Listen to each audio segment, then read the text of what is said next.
ability, the kishrin, all these things are from the Rebbeinu. They're not yours. And so therefore, what are you taking credit for? So the only thing you take credit for is what you use them for. Okay. So then if you actually use them for the right thing, it's wonderful. For that, you have many competitors, and you don't know on yourself. You always you don't know on essential, and everybody else like your maybe they did. Everybody else like your maybe they did. Everybody else like your maybe they're not bigger than me, but they may be better than me. So that's the time. So before Shavuos, when we get in Kabbalah Satira again, you want each one person to know that he has the ability to be counted as one. Therefore, we should make that commitment, and we have to make a commitment every year. It's not chat like you made the commitment in Hatna Sinai and the rule Mushbav Yomi, the rule there. All this is true, but we're talking about the yearly commitment that we make by Shavuos. That commitment is because we somehow have differently grow in our understanding of what we have to get out of the Torah and how to get out of the Torah, what it means to be dedicated to Torah, what to be an Eved Hashem, and to listen to Torah just because the Das Hashem is in there, and it's a mitzvah, HaKadosh Baruch Hu. These are all things that we have to know, and we grow in that because sometimes we don't actually go into what the thing is. I'm happy with my matzah, I'm happy with what I'm doing, I'm happy with this. I know you need a new commitment, you need to grow, you have to be bigger and bigger. And that's the point of why Bamidbar is always before Shavuos. Another point that's interesting, this story takes place by Shana Hashenish, by Chodesh Hasheni. In Parshas Nosai, which is the next parsha, right? They take place 1 month earlier than this. Why? Because they started they have the Nisim there and the Korbanos of the Nisim, and they came in the second year and the first month, because what was Chanukas HaMizbeach was Rosh Chodesh Nisan of the second year. So on that day started the Korbanos and started the Reuven. It was the last day of the Maluyim. There was a lot of things happened on that day, and then that's when they took place. So it takes place a month earlier. Okay, and we have a bunch of names, each person coming from the Nisim, and they're called Nisim over there too. And they're bringing korbanos for their call, for whatever they're bringing for, right? But it's all brought there. And here it seems to be, which is 1 month later. I want you to count them, and from 20 and up, and I want you each one of one from every shevet. Ish he has to be Nasi. And these are the men, and they're exactly the same 12 men that are listed in Nasi. So why was it necessary for them to tell it to us like it's a new thing? We know what the Nisim are. So take the Nasi, and that's what it been. This counting was done for not only just for point of knowing the census of Klal Yisrael. It was done for a purpose of knowing how many chalukas we have to give in Eretz Yisrael, how we divide up the country, how many portions there were going to be.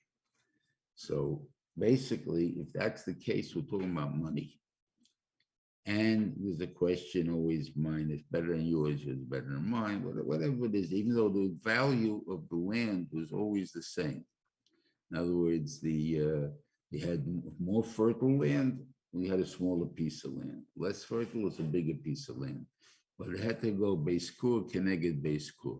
You have to have an equal amount that I can get out of it. Now, of course, somebody that got, let's say, land that's pretty rocky and what do you call it?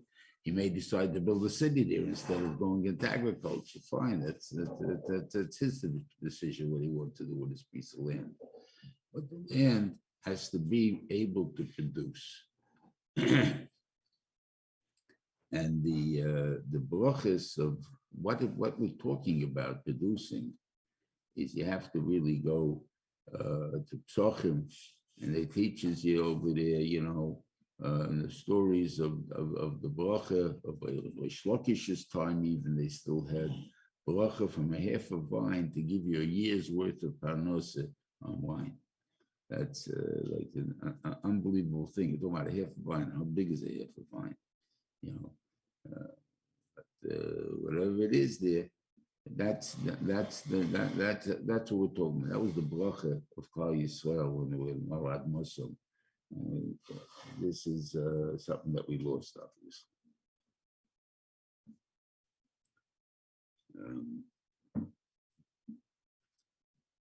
Okay.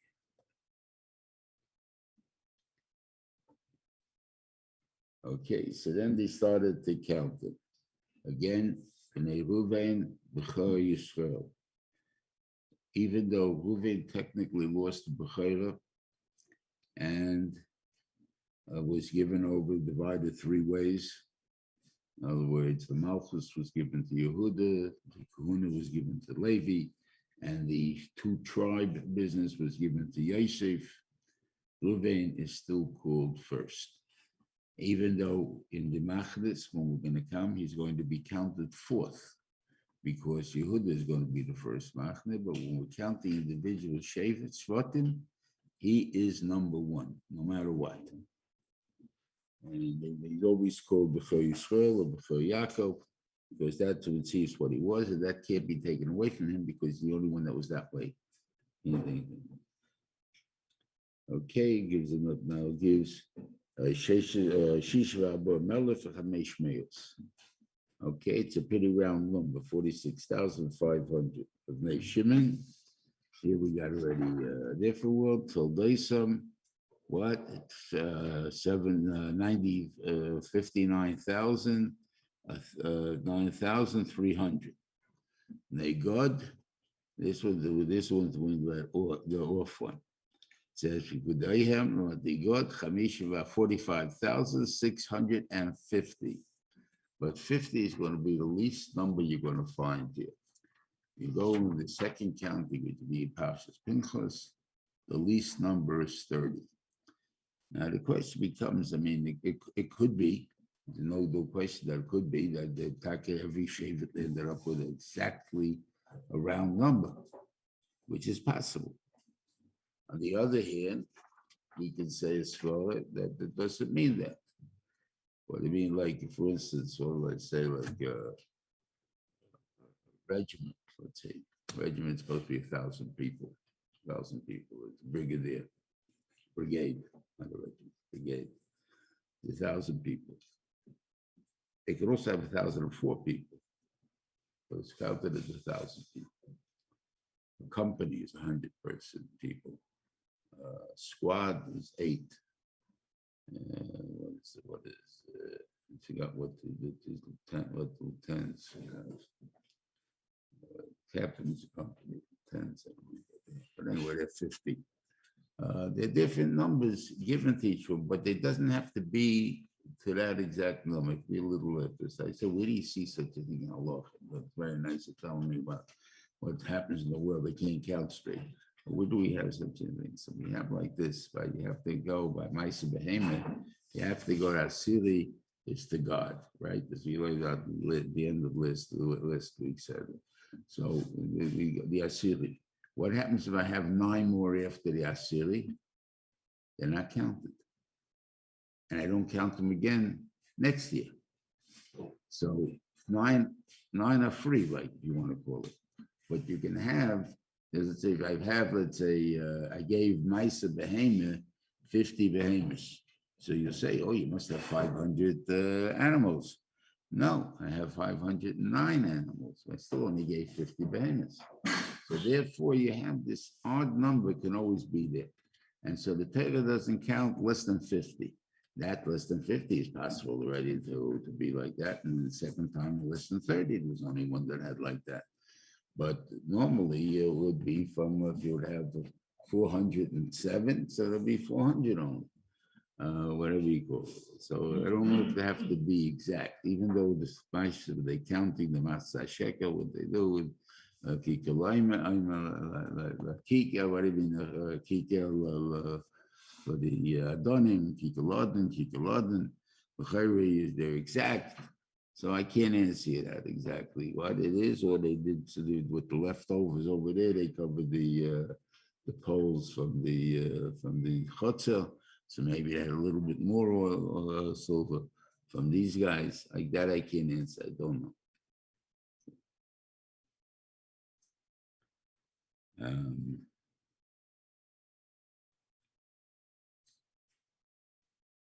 It's interesting also, Stama say, you'd figure them Srotin that had more kids would end up with more people.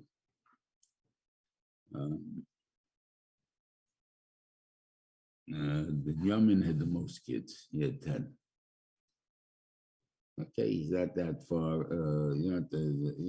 He's one of the smallest Srotin, but he's not the smallest. He had, what do you call it, the 35,400. Reuven had 4 kids. Yehuda only has 3 kids. Right? So how come they got the big one? And they got a bigger kasha. Don only had 1 kid, and he's the second biggest shape.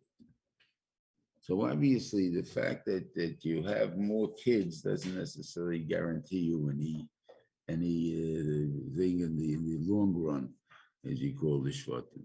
So therefore, when there is a bracha or something like Rabbeinu, when he only had 2 sons, and yet the Rebbeinu Shalom said he was Mikhaim the bracha to him, that he wanted to say that you should be Klal Yisrael, that they became also over 600,000. And even though only 2 guys, but the Vice said that's what happens. Okay. Now, also we have an interesting thing. We have a Krieg Siv over here. And we have another Krieg Siv in Bamidbar, but let's take this one first. Because this one, there's already said, Koyokar, I think, is the one that says the Cheshbet of the right, the Kriya and Kuya, is it Koyokar? Who? Turim. Anyway, it's in the Mikros Gedels, will have someone that mentions it. Okay.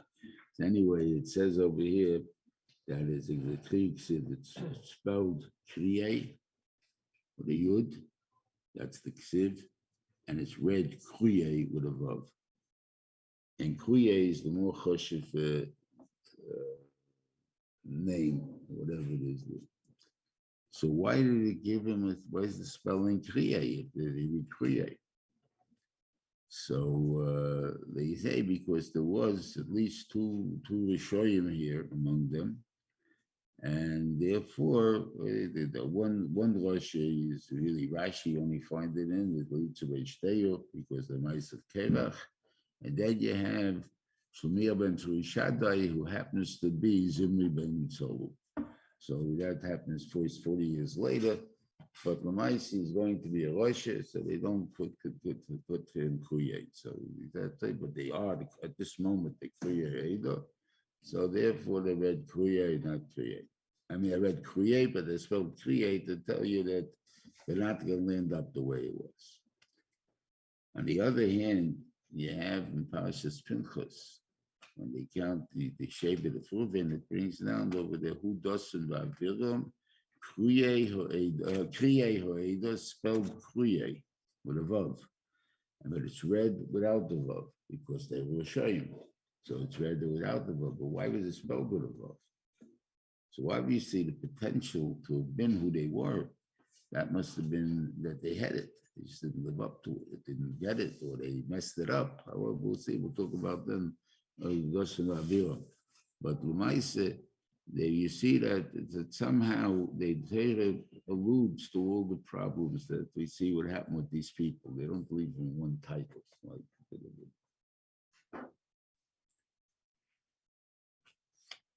I say that Shimon has an extra word. It says, all of them are exactly the same thing, the same words, except by Shimon. Shimon tells Pikudov in Nispa Shemus. He has that extra word Pekudov. Now, what is it? I'll show you another one. If they go to this, which place may salvation, Nispa Shemus, and it's Shemus, doesn't say the word Pekudov. Only by Shem and it says Pekudov. Why? Okay, I don't know. That's what I'm trying to figure out. The other hand, when you count the Pinchas, the second counting, you have to, what do you call it, Taldaisam, what do you call it,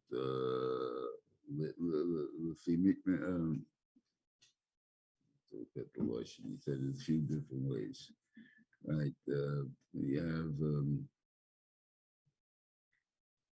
Lifkudehem, Mifkudehem, Bifkudehem. There's a word Pikudehem on every Shevet except Shimon. Shimon, it just says they Shimon gives a total, and doesn't say the word L'mishpachosim or what do you call it, the minyan or whatever I said, Kudehem, doesn't say the word Kudehem. So the reason I think is that every shevet has a tachlis to Klal Yisrael. It's supposed to serve the rest of Klal Yisrael. So let's see the ones we know. Yehuda's Malchus. Malchus doesn't mean just the king. It means administrators. They are the chief administrators of Klal Yisrael. White collar workers, if you want to call it that. Okay. Shimon was the Seifrim and the Melamdei Tanaikis for all of Klal Yisrael. Levi, of course, the teachers of Klal Yisrael. Yisach is Torah. So it's the businessman, God is the army. The others I don't really know, but I guess Yosef is also administrators. And then you have the blue collar workers, as we call them.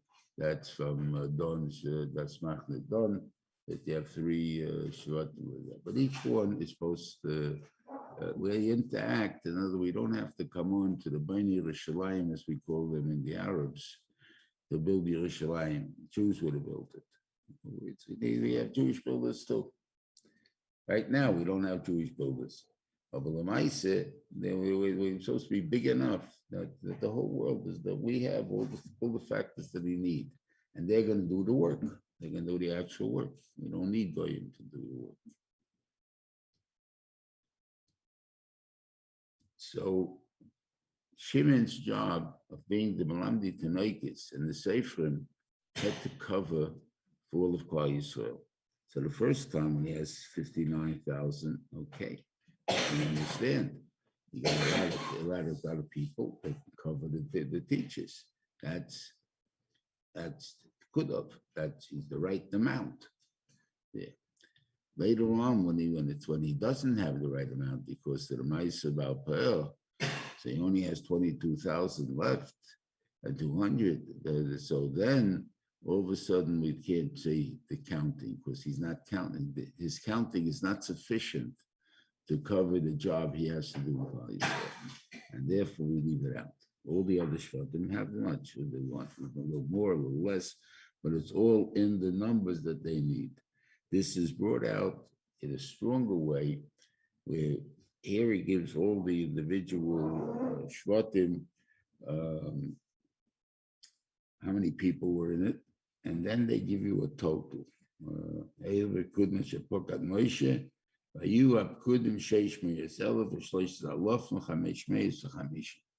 we counted the whole total. Fine, we got a total. Okay, then he's going to take him, he's going to split them up into machnas. Okay. So he's going to get 3 shvatim to each machne. He counts them separately, then he puts them together. And then when he finishes all 12 shvatim, again, which is the same numbers we had before, it says, Kol Eila Pekudei Bnei Yisrael Beisavaisom, Kol Pekudei Hamachnes L'Tzivaisom, Sheish Meis Elef Shleish Alaf Hamesh Meis Chamishi. I mean, it's the same number. What are you telling me for? whole, all the numbers of them, all the machnas. Of course, it's made up of the same people. Maybe the other ones we broke it down, so we had to know what we're talking about. So I think the pshat is in that that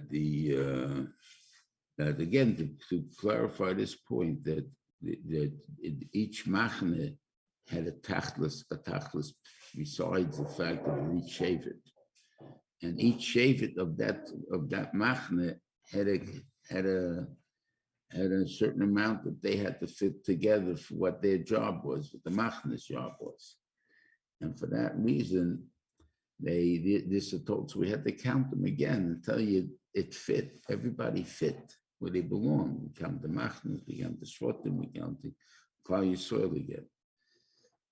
In Parshas Pinchas, we can't do that because Shimon doesn't have the number. Therefore, Klal Yisrael doesn't have the number they need. And if Klal Yisrael doesn't, I'm sure the machnes didn't have the number, especially the machne of Reuven didn't have it because Shimon didn't have the numbers that they needed. So therefore, we don't count the totals of the machnas and stuff like that because it's not negay. We're just telling you what how much the difference into one shape and the shape for the first counting and the second counting. That's all. Now, what the reasons for that we'll talk about in the Tesha.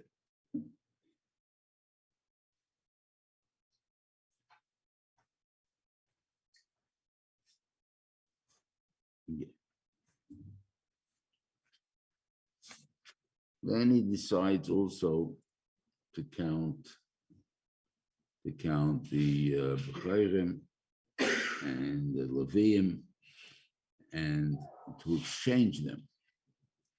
In other words, because the Bechayrim had a Kedusha and somehow they lost it, right?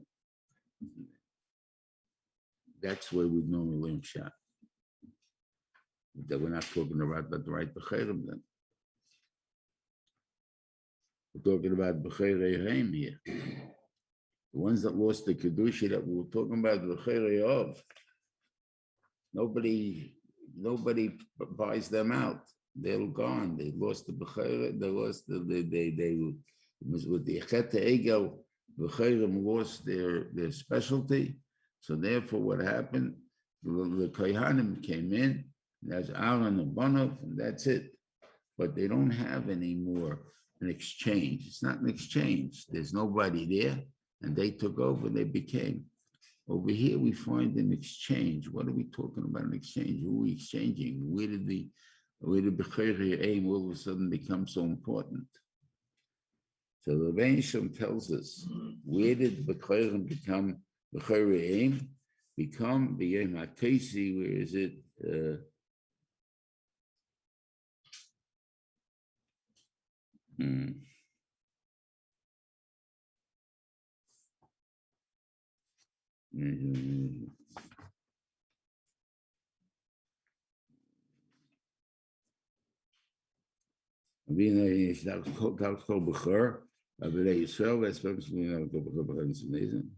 Okay, where's he said it was in Kaliko Bechor?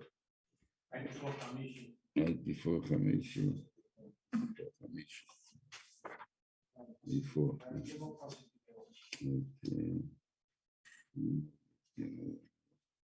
Kiliko Bechor Markesi, Ko Bechor Be'atzatzayim, Mikdashli, Ko Bechor Be'yisor, Madna Behem Alihu, and Yasha.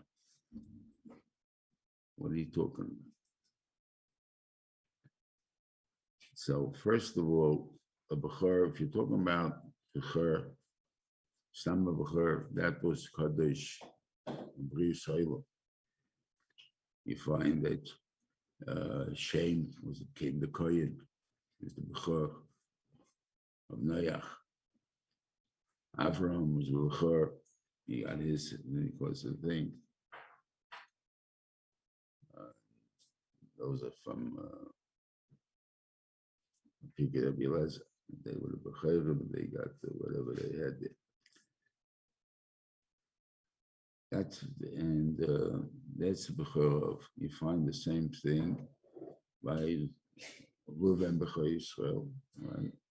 You also have the concept of Yisrael is my what are the Bechorim, Becher Yisrael, and he's born in Paro. I'm going to kill your Bechorim because my Becher is Yisrael, and you're chapping Becher Yisrael, my Becher. Not because you're doing Bechorim of Yisrael, but my Becher. Chapping Yisrael. Yaakov and Esav,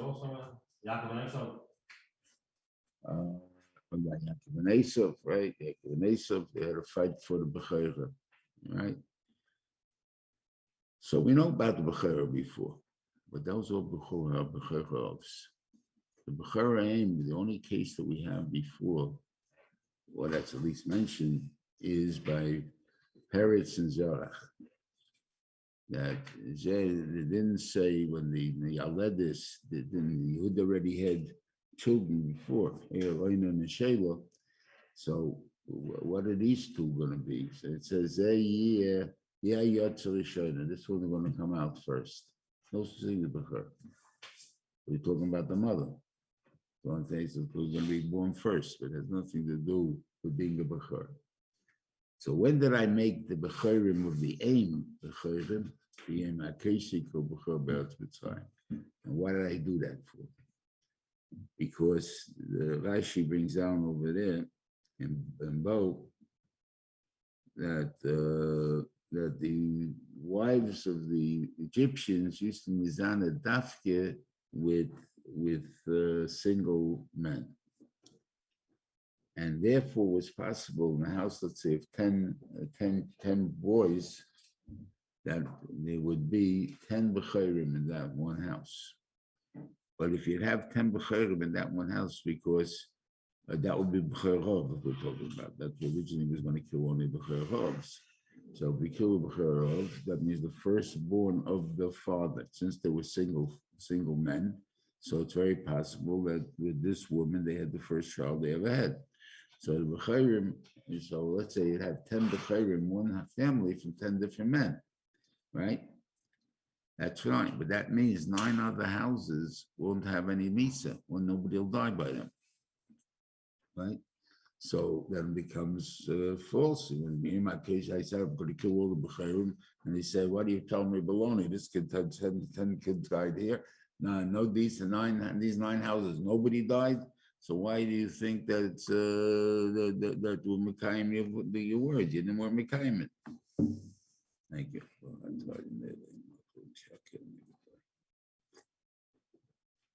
You weren't Mekayim what you're going to say. So I remind Dish the Bechor Haim. So the firstborn of the mother will die even though he's not a Bechor Hov. So therefore we have a new concept of Bechor. This Bechor was always redeemable. In other words, the Parsha of Kadesh and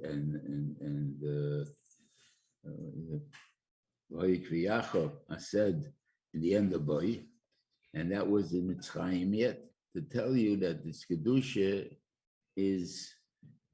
was for one time only type of Kedusha, but it remains redeemable from every generation. So technically we're dealing with a redeemable Kedusha, which is what we go to Pidyon Rabbeins for, to redeem every year we get a Bechor, and we buy him out and he's redeemed. Okay. The Leviim took this Bechorah, which was only periodic for a short period of time, and it's redeemable, and made it permanent and hereditary. Now, how they did that, I assume that their commitment to HaKadosh Baruch Hu, whatever it is, that was we had the Kedushas Leviah, all of a sudden came a Kedusha from this Kedusha of the Pidyon Rabbein, of the Bechorei Haim. And this was never taken away from them. The Bechorei Haim, or it is that Kedusha, we still need to redeem it. You got a thing there. So this could be, this I can't tell you, but I don't see why it would be for the official. It says that Losid Lovai, the Kehanim, the Bechorim will get to serve also. I don't know if it's talking about the Bechorei of those lost it. There was nothing to come back to. But the Bechorei never lost it. They still have it. So the only thing is they're being redeemed. Instead of redeeming them, we'll let them work. So therefore, that would be. So I don't know 100% on that thing because I have to see the wording over there and to make sure that it's such a thing.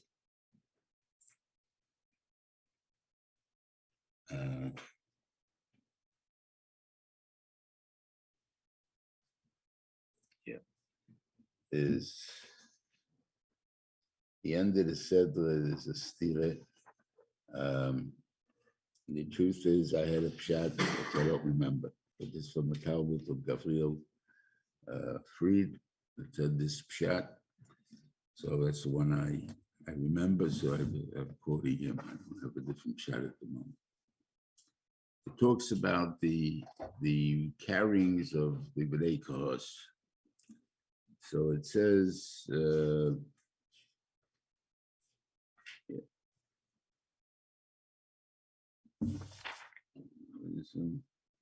Yeah, so it says from Pasuk Tezvov that they'll come and they'll cover up the Kelish, B'Sur HaMachne, V'lo Yigu, that they'll have Kodesh for Mesu. The B'nai Kos shouldn't touch the Kodesh and die from it. Now with the Oren, probably not allowed to touch. The question is why Uzzah died, because he touched the Oren or because he was trying to help the Oren. Talmud that the oven is nice, so what are you trying to grab it for? So obviously that's the facade because you made a false statement out of the mitzvah. Or pshat simply you touch the oven, so therefore you died because you told. Especially here, you would die just for touching the oven. Okay, that's one thing. And then at the last pasuk in the Seder, he says another reason for covering up is giving again the thing that they shouldn't see the oven, and die. So what do you die for? You die for seeing, you die for touching.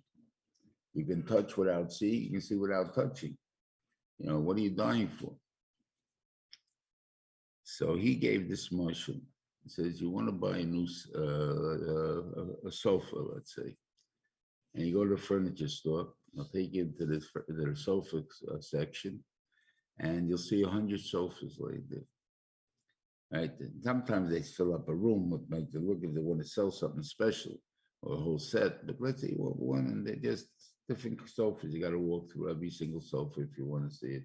You can't really have a good picture of how it's going to look. It's only after you picked it, you can take it, ask them to take it out and put it over there. And then we'll see if we put this thing next to it and then how it will look. But like this, you don't appreciate its beauty because it's piled in with a bunch of other things. So when the kalim are not in the proper place, it just looks like a big mess. So they're moving day. Moving day you don't see the beauty on moving day. So therefore, by being uncovered, if you would see it that way, you'll come to touch it. Really, it's touching is what's going to kill you. But what brings you to touching is because you see it and you don't appreciate it. And that's what you feel. Okay, what can we do about truths?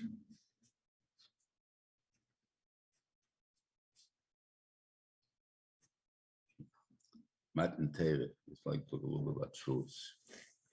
It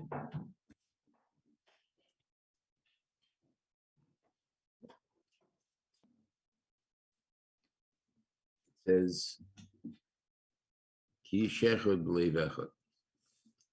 Ayichan Yisrael neged, that the Israel singularly rested by the mountain.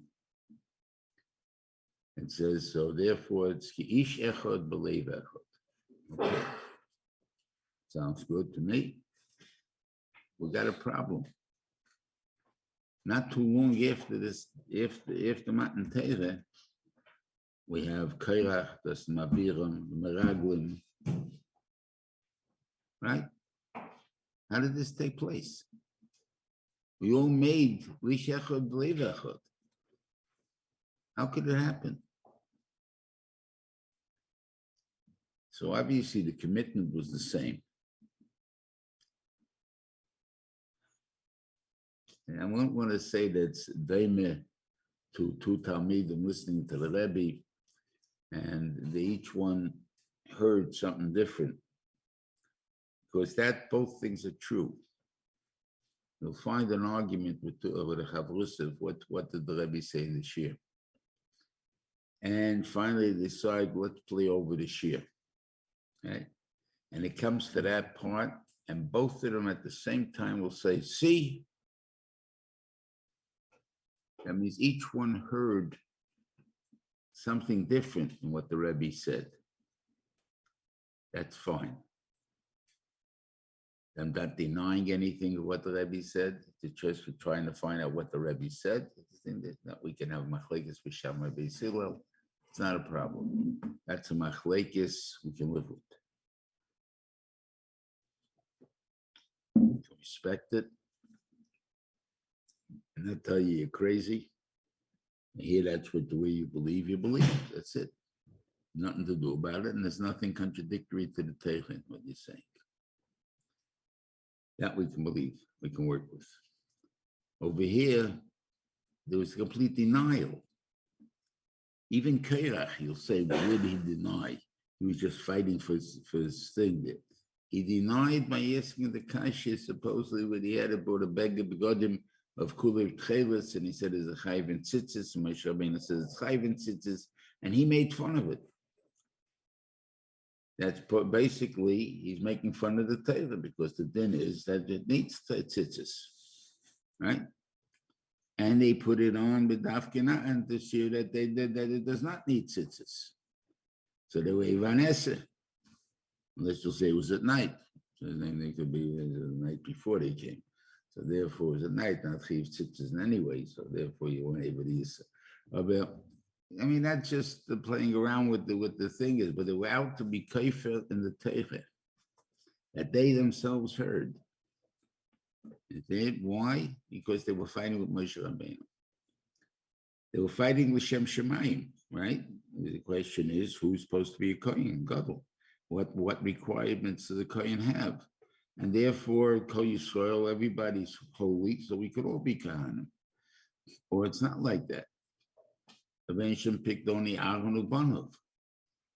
So that's a question that's to be fought out. That's a machlekes, that's not l'shem shemayim. Why is that in the machlekes not l'shem shemayim? Because it can't last. You see, that one, because they make fun, they make do. That there's no shaila. That one can't last. You can't live together. But the one between Shammai Beis Hillel, we can live together. That's why machlekes l'shem shemayim, it doesn't end. In other words, what do you mean doesn't end? It means doesn't end because it doesn't end. Machlekes is always there. Even if we pass on halacha, like Beis Hillel, or the Bezdin HaGadol will pass on like any particular Tana and stuff like that, that the halacha will be like that Tana, but it will not get rid of the machlekes. The guys will still think they're right, except we have to do like you. So that's a point of what we have to do. But what we think is right, that we still think the other one is right. So it's machlekes, and no one is insulted by having such a machlekes. Yeah, by Korach, I think it was an insult.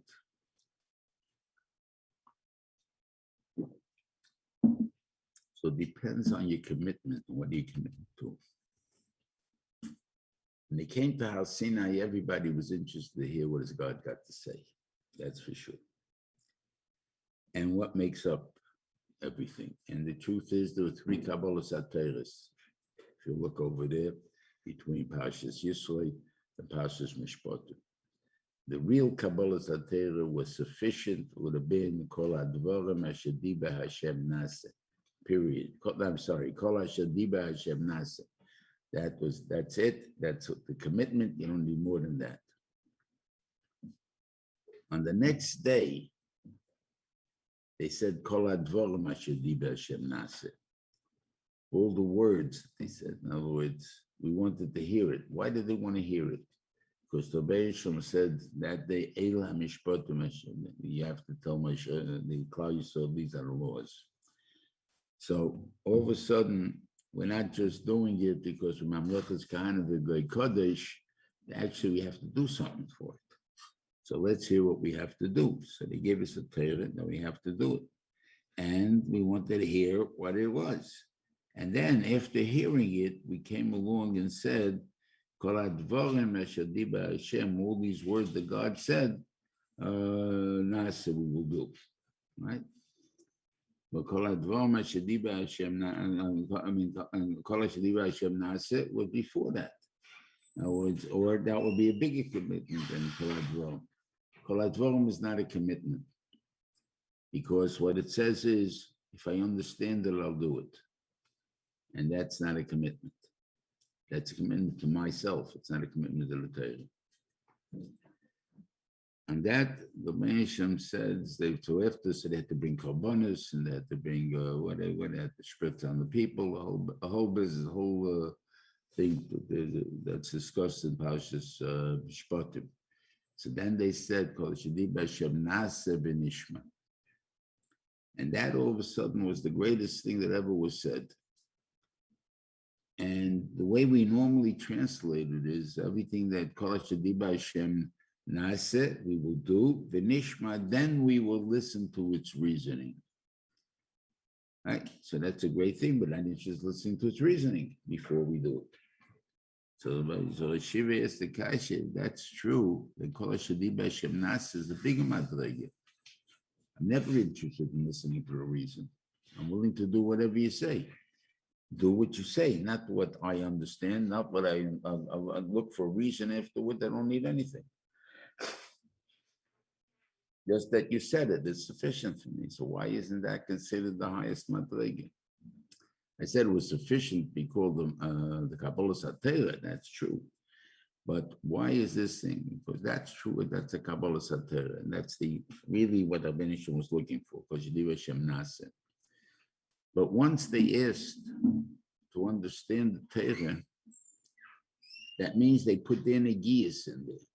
I want to understand the Torah the way I want to understand it. Or if I don't understand it, I don't want to listen to it. That the Rebbeinu Shem doesn't want to hear.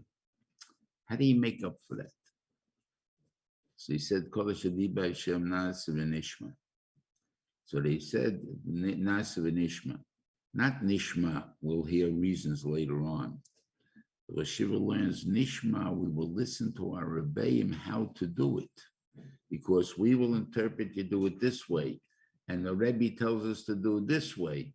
So we have to do it like the Rebbe tells. That means we have no negiyas anymore, personal negiyas. The first time we'd have had a havming for it. So therefore, well, Shadib Hashem Nase was sufficient for everything. But once I ruined it by saying, Shadib Hashem Nase, I had to fix it by saying Nase V'Nishma, that we're going to listen to our Rebbeim, what they say and how they say it. And that we'll take that commitment instead of our own.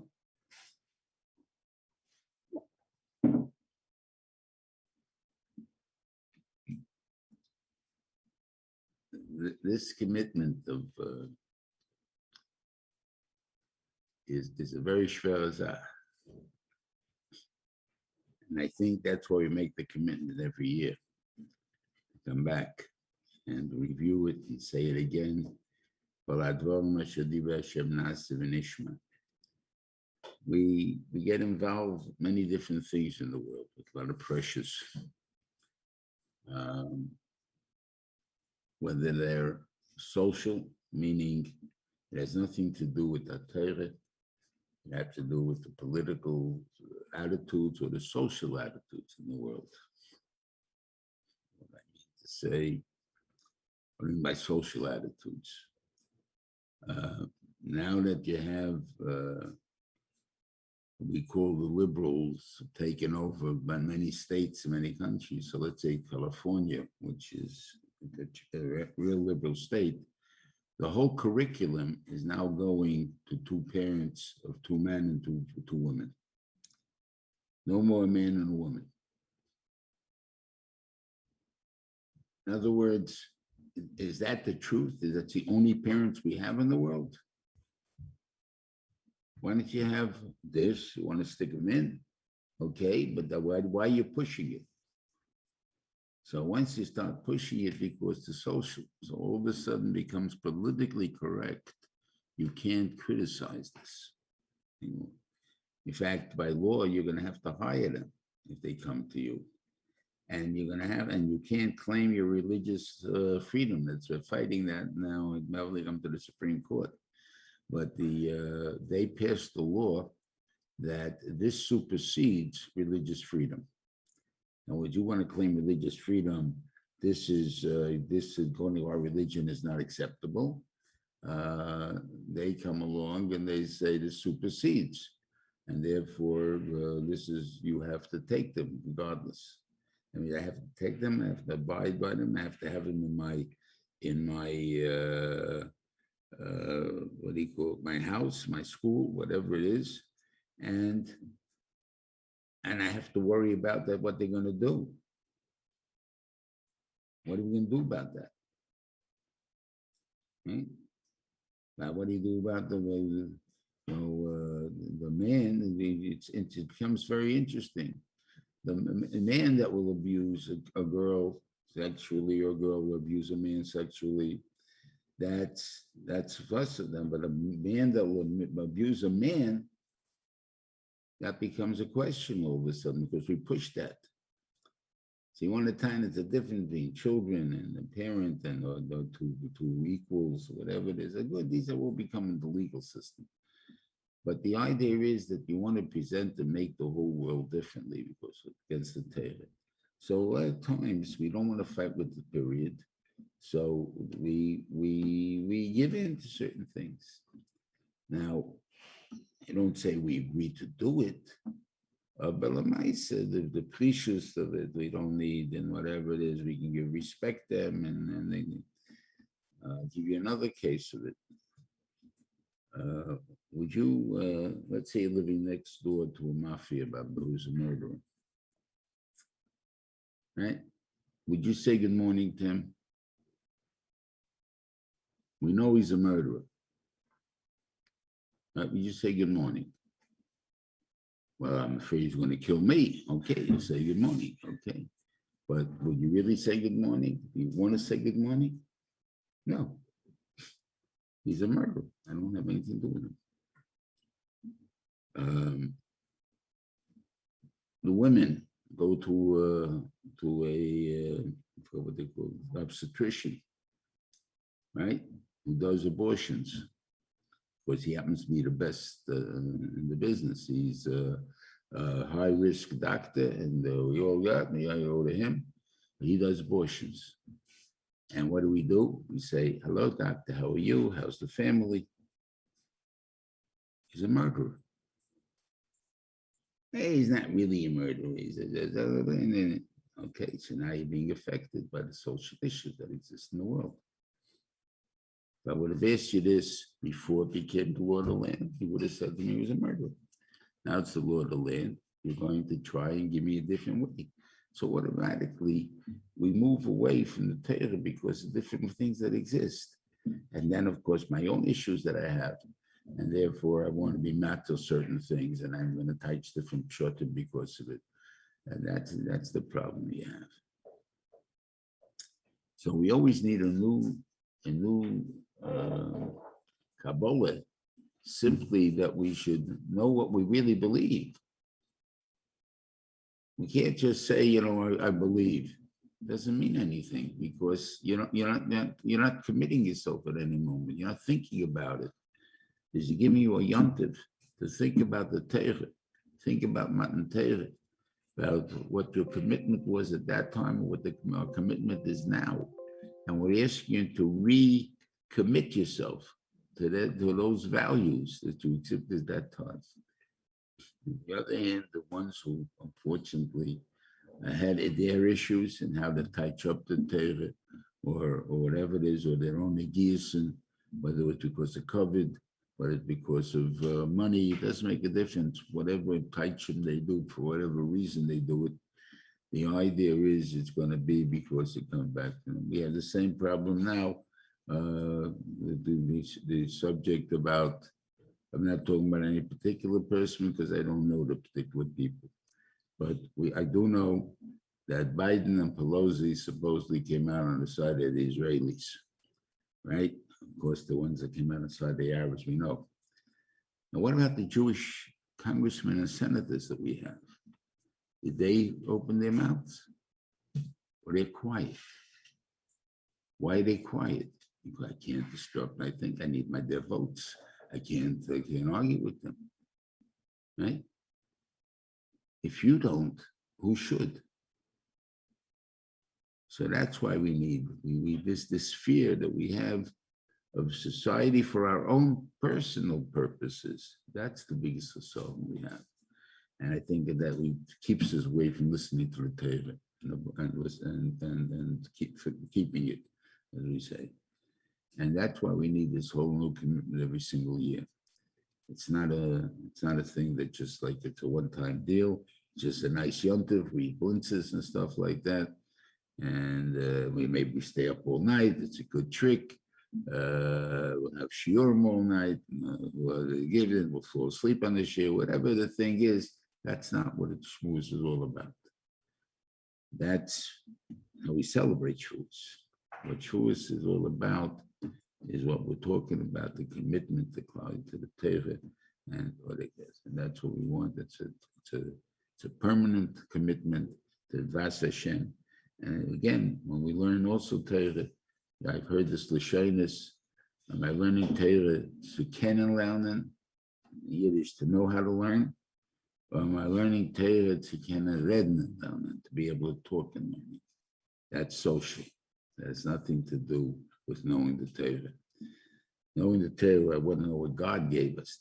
That's wanting to know the Torah. That's what I want to know. When I'm learning the Torah, I want to know it's God's Torah. And therefore, there's a mission in Pirkei Avos that says if a guy is walking the street and he's learning Torah, and he turns and he says, "Manoya Ilon Zeh, what a beautiful tree is, and look how God made a beautiful world." So Chayre is saying a beautiful thing. So like Chayiv Misa. Why? He said he's spoken about the Kavod HaKadosh Baruch Hu. Why are you saying it's Chayiv Misa for it? Because he's learning Torah and he doesn't see the Kavod HaKadosh Baruch Hu in the Torah, and he only sees it in the tree. That's why he's Chayiv Misa. He's not learning the Torah because I want to hear what God says. I don't want to see it in the floyis mitorasecha. I want to see the wonders that are in your Torah, to understand it, to learn it, to appreciate it. And that's what the Rebbeinu Shalom wants from all of us. Anyway, you should have a good Shabbos and a good Yontif, and enjoy the blintzes too. And whatever else they give you, the cheesecake, I guess, is also another thing. Be well, a good Yontif. Have a good Shabbos. Good Yontif, Rebbe. Good Shabbos. Yom Tov, Rebbe. Shabbos, Rebbe. Shabbos.